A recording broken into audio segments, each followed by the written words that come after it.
another narrative that we need to also help excise is the fact that if you listen to the Western media and when they're reporting on Venezuela, they will often say this. They will say, look at their infrastructure. They ran it into the ground.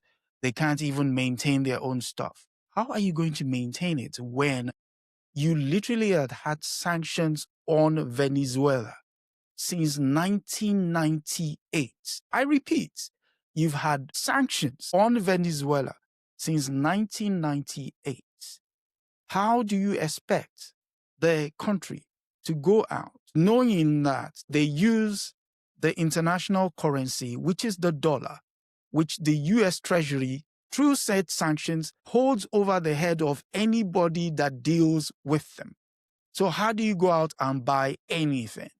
Same argument for Cuba. You basically punish them, put an embargo, you punish any countries that try to trade with them, and then you turn around and say, oh, look, they're so impoverished, they're so backward, they don't have this, and they don't, yes.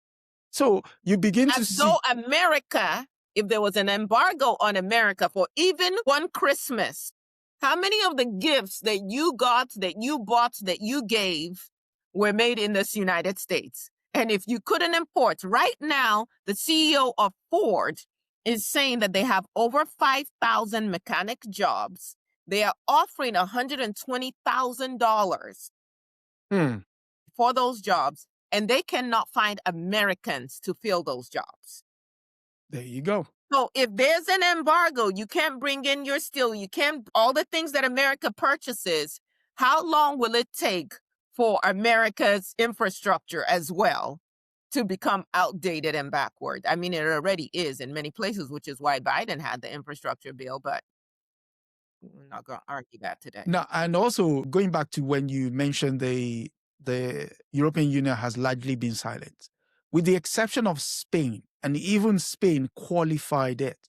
Spain said, although Maduro is not our cup of tea, this was a violation. Russia also, obviously, because of its adversarial nature, said this is clear violation and should not be allowed to stand.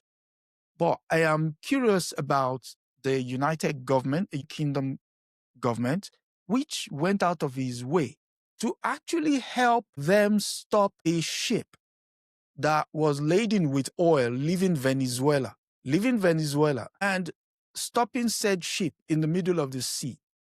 Now, when we're talking about history, this is where it becomes important. Royal Navy did what they used to do back in the day, which was, if we cannot capture your land, anything that is going through said place or coming away from there is considered war booty. And so essentially what they did was revised the old method of sea piracy, because stopping a flagship with no international backing is essentially piracy. And again, here is where it comes back to bite them.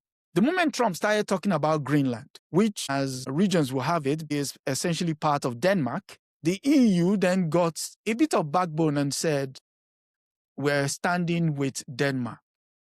It remains to be seen because 2 weeks ago, about 10 C-1 planes, military transport planes, landed in RAF Fairfax in the UK. And hints are that that is going to be used as a staging post in order to go and do whatever they need to do in Greenland. So that remains to be seen what transpired thereafter.